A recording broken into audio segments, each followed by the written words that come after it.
So, what? Sorry. Okay. We should start from the Okay, so he's going to start again. Yeah, I'm going to start from the beginning. No, you can just review. We did like this whole thing with class 5, so you can watch. Yeah, exactly. Let's continue. Yes. Okay. So let's log this out and see how that looks. Nice. Now we have the array that we want. We haven't got this array anymore, which is kind of annoying to work with. We had the kind, the data, all those different properties that we didn't actually want to use. Now we just have what is relevant for us right now, which is the number of upvotes. Okay, cool. Now I'm gonna show you a way to do this that it's a bit more concise, you could say, but we are going to be using something called arrow functions instead of this.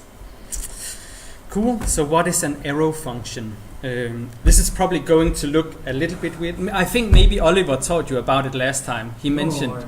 No, okay. We did two classes. Yeah. Yeah. It was just no. Yeah. It was like quick. No. They're like, no. Please explain it again. No, I know it. Okay, cool. So there's a way of writing functions in Before JavaScript. vacations, a long time ago. No, last class we also like went through. Yeah. Okay. Yes. Wasn't listening. Okay. Let's do this as an arrow function instead. Okay. So we remove the function. So this is like, it's going to be like logically it's nearly the same, but it's just an easier way to write a function. Okay. So we remove the function and we do the arrow, which is this one, and then we have our function here. Okay, so maybe I can show you a simpler example. So let's say we have a function called square that takes a number and it returns number times number. Okay, if we say square 4, we are going to get 23.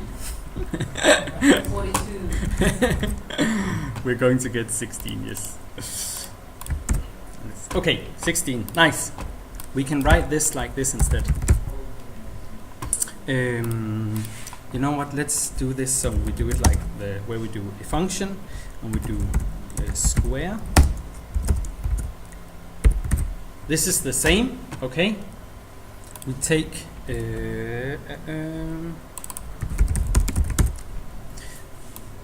a constant and we assign it to a function. Yeah. You've seen that those two ways of writing the function, right? Cool. So let's do that with the arrow function instead. So let's do square and then we do double. Sorry, square. Yep. I confuse the names. Function declaration, is it one? Or function expression? So this function is expression, right? Pancake. Declaration. Declaration. Is this expression or declaration? Declaration. This is I think it's expression, right? And the second one is declaration. Just declare the square. Yeah. Yes. But let me just confirm. The second one is expression. this is like anonymous function. Literal. Yeah, anonymous. So because Yes. you're not Oh yeah. using No. it, you're If not- we do like you can't access it. this. Yeah, you can use this function, use this one, but the other one you can't use because you have not given a name. But this is called function expression, right? Declaration. That's, Declaration. Okay. Yeah, that one is the expression. there's something to do with the hoisting when you make make it. Yeah. That's true. Okay. I don't exactly know all of those terms. No, I can't yeah. remember them, but yeah, there is a difference in the way that the scope is in the function and also And hoisting. scope as well. Yeah. Okay. And also the way it is actually created, the function, is also different. But it's a little technical, and usually you don't use it that much. Fair enough. So here we don't need this, okay, and we'll write this as an arrow function instead. Okay, so this is going to be exactly the same. So let's log this out.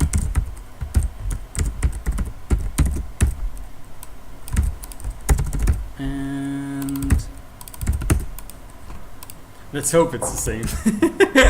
Yes, it's the same. Cool. Here we have used the old function way, and here we have used the arrow functions. But we can actually do it more concise, because if we only have one parameter, we don't need these parentheses. So we can remove that, and it should still give us the same. 16, 16. Okay. But we can do it even more concise. We can actually remove the curly braces. And that is because we only have one expression here, which is number times number. And what this will do is it'll actually also return this number times number, so we don't need to write that either. Okay? So, just to reiterate, this is the same as this.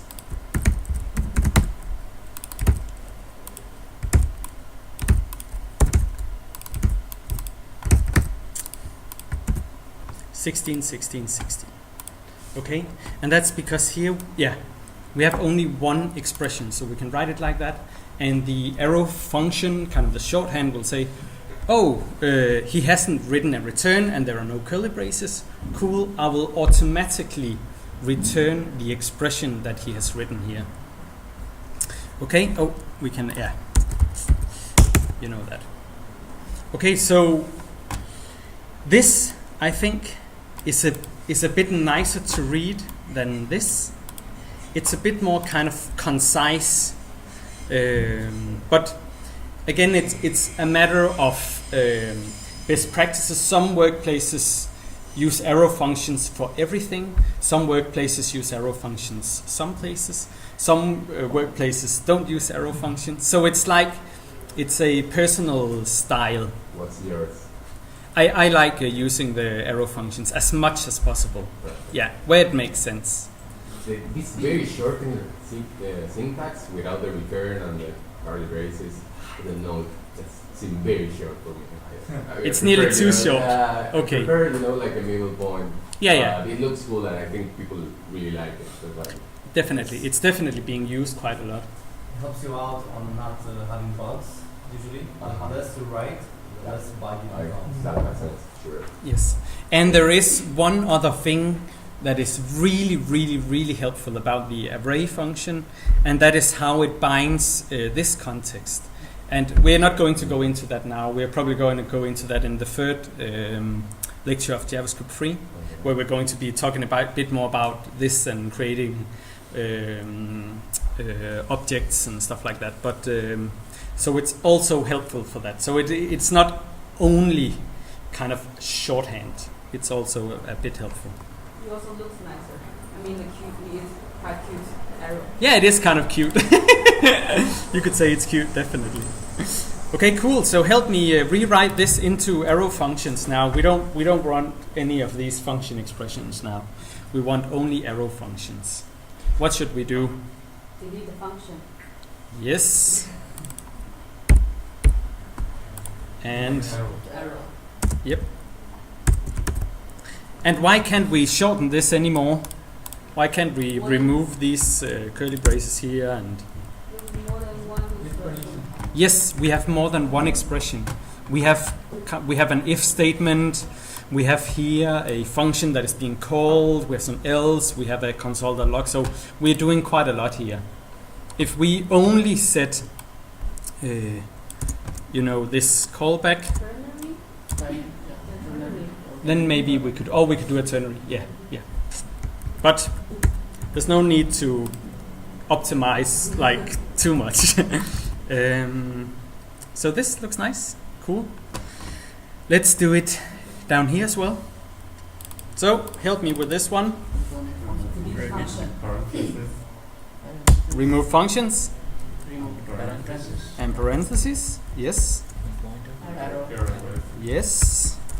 Remove And- curly. Yes. Remove return. Yes.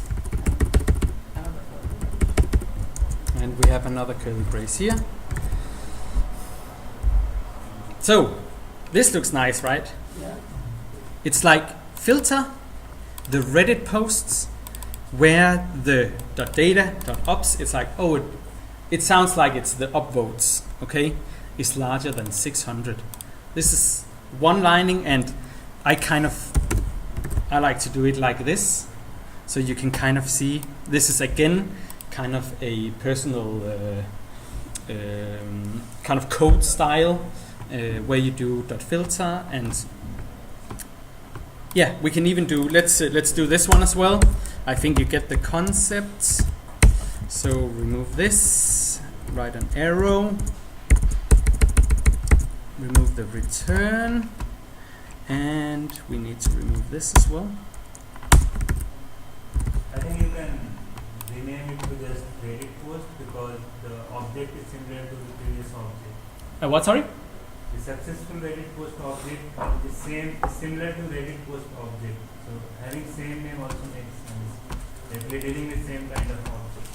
Yeah, where you talking about here? Yeah. Yes. Yeah, that makes sense. It's the same kind of object, so it has the same data. Yeah, that will also change. What, sorry? After the Inside Reddit of post. Oh! Nice. But if we want to do this even more concise, do you have if we just want the successful Reddit posts upvotes? Change it. We didn't. Yes, exactly. How do we do that? If we comment this out, but we kind of want this. Let's do a new.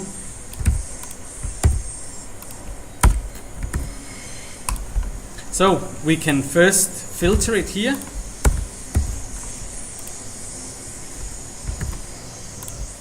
And then we can chain it. So we can say .map, and the map we want is this one. That's it. That is awesome. See, this looks nice, right? Mhm. This is like we take the successful Reddit post. No, sorry. We need to, yeah, exactly. Exactly. Yeah. Like we did in the car example, assignment. There is an assignment. Yeah. So here we take the Reddit posts, we filter it with the upvotes that are larger than 600, and then afterwards we map You it. use a variable name before Yeah, Reddit there's post. no Yeah, there's- variable name declared. Yeah. No, sorry. And, Oh, bup.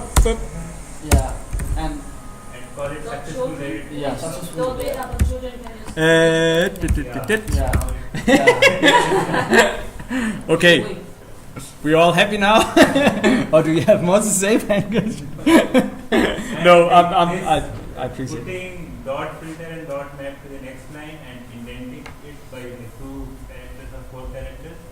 So if you are doing a very long filter map and something, then it makes the code more readable. So I don't think it's a personal thing.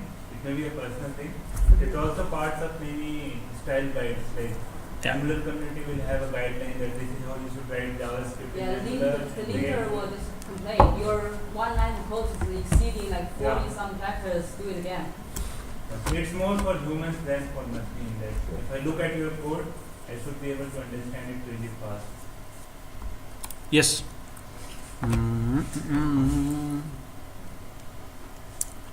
Okay. Time for some exercises. I will just post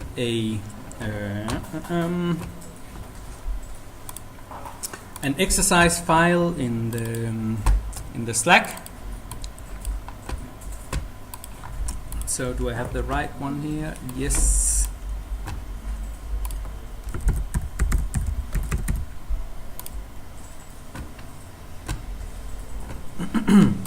Okay, let's just quickly go through it.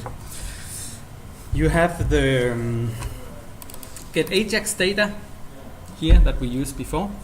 So exercise 1, let's fetch the Reddit post using the Reddit API, just as we did with using the get Ajax data function.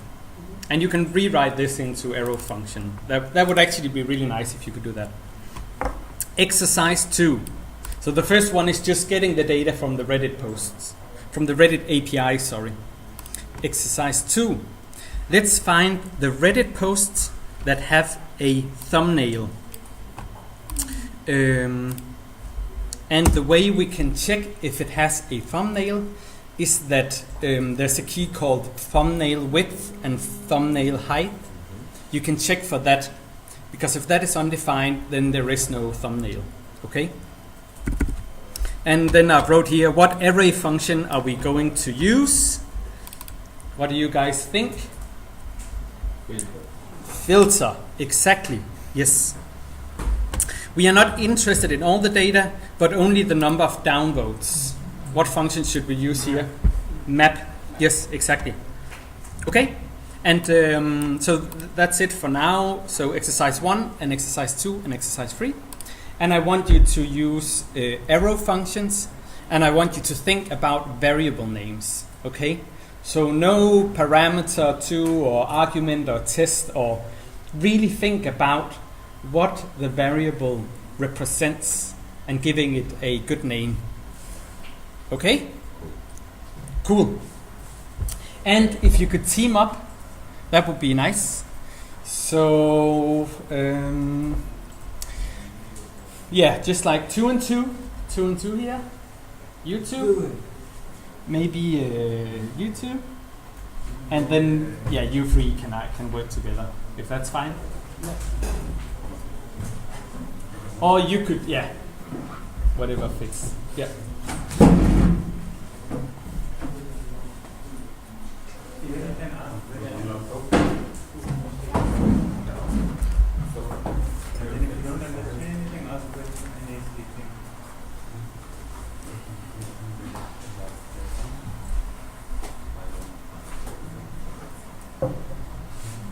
So,